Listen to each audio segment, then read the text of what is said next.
Hello, everyone. Welcome to another edition of Joe and Josh Talk. I'm Joe, I'm Josh. and today we're going to be talking about all things wrestling. And what I mean by that is WWE. We're going to be talking about the latest events on tonight's Raw, Monday Night Raw, and it was, uh,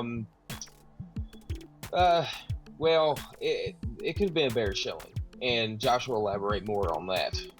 Yeah, it's we kind of talked about some things that we were going to look for in the show and kind of speak uh, categorically about Right, it. And there were some good matches, good right, fast-paced stuff, some cool-looking spots. So visually, in that aspect, you had a good match. You had a really good submission finish in a tag team match, which got the crowd excited. But fortunately, the crowd seemed kind of dead for most of the night, and I can't really blame them.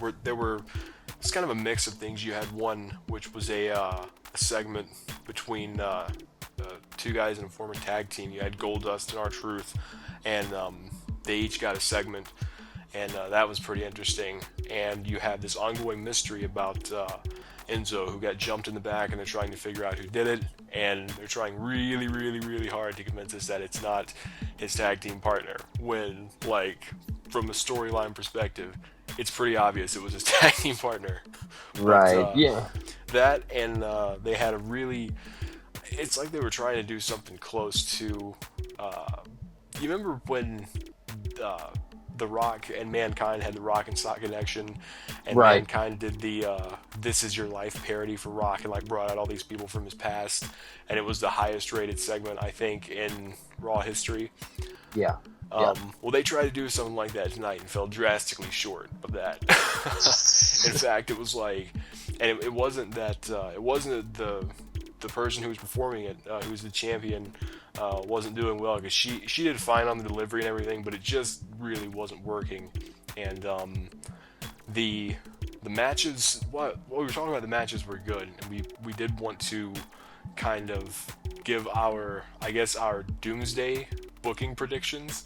Yeah, we're from now on. We're just going to do that. Yeah, and there's a reason why. I mean, Josh, say this because I'm an old timer. I'm back in the Attitude Era, and what limits the WWE today compared to back then is just their sponsors, and of course, whoever's running the show.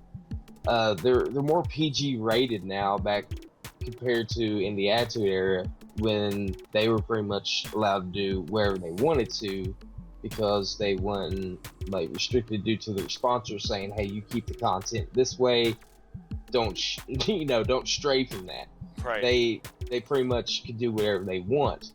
I think that's what is restricting the WWE what it is today is just that there's so many restrictions on from their sponsors they can't really do what they want to do. Yeah, they can't really go outside the box. And also, another big problem with this is, in order to kind of keep that whole publicly traded thing going, they usually have to have a guy at the top, a spokesperson, a big, squeaky clean Superman baby face, and we all know who we're talking about here. And uh one of the things we've been consistently worried about is their plans for the Universal Championship. Because let's be honest, one of the reasons the show is so boring is because on any type of wrestling show, it's always about who's the champion. It's what they're right, supposed to be there for. Um, right, but you have a show where the champion's not on there, and you have people who are going to be in a number one contenders match, fighting each other before that match.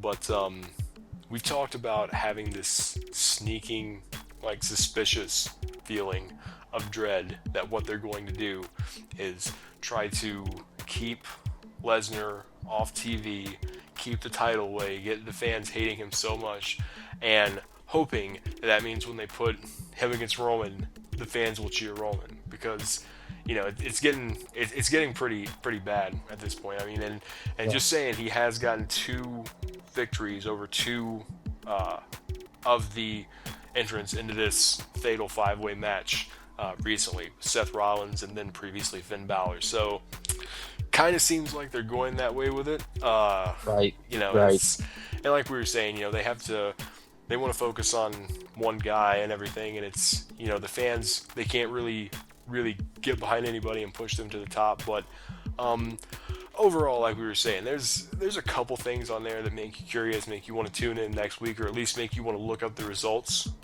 Right, Which is right. why we kind of try to talk about the things that do happen. So if we don't cover every show regularly, which you know, we probably won't do every single show, but significant events and things like that, we will definitely cover, and Right. possibly do some more blogs and things like that on Steam It. Right, right. Because we are, reaching out to every fan base. Where it be The Walking Dead, Fear the Walking Dead. Like we talked about in our channel. Our page update. You know, we're going to be covering a lot of stuff going into the summer, and you know, we've got pay-per-views coming up. Do you know WWE has named a pay-per-view Great Balls of Fire? I did not know this, and that's pretty sad. Yeah, it's like, I don't know what's Guess going what the on. theme song? Guess what the theme Jerry song's Lee going to Lewis. be? Jerry There Lee you Lewis go. playing a piano. Right, but it's like, and I will elaborate on this more with Monday Night Raw, and then we'll kind of close out this episode. But remember back in the day, we used to see more championship matches on Raw and SmackDown and stuff like that. Now we pretty much don't really see too much of that anymore. On, I guess, public television.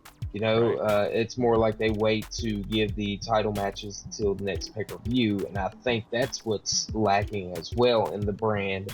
Is not like it all boils down to that top guy in the division, the champ. We don't get to see enough of them, and that's another thing that they need to try to work on. But anyways, man, I've rambled on enough, and we'd like to thank you all for tuning in. And if there's anything that you would like to see on Joe and Josh Talk, please submit us your what you guys want, because we're here for you to send us a message, leave some feedback, comments, and what you think is good about the WWE. What could be what's good about it, or if you think it's like going to hell in a handbasket, you can also submit those too.